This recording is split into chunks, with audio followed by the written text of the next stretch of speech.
Football has been around in this country since around 1870 in the professional ranks. Many of the leagues that were around at that time were developmental leagues or Milltown leagues. They were played for personal pride.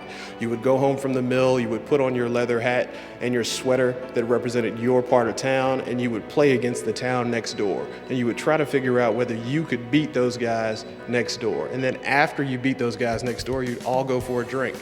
It was a derivative of rugby. It was brought over from England, and the guys were making up the rules as they went.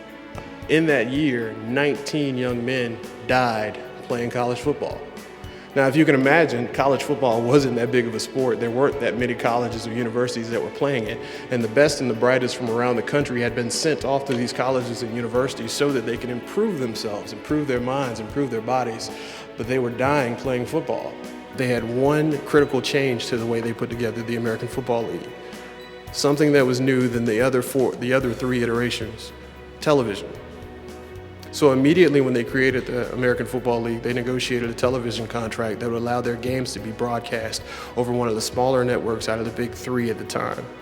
And because of the revenue from the television contracts that they were able to negotiate, the American Football League was for the first time able to give the NFL a run for its money, including paying its players a much higher salary than the other NFL teams had been able to pay before then, or had been willing to pay before then.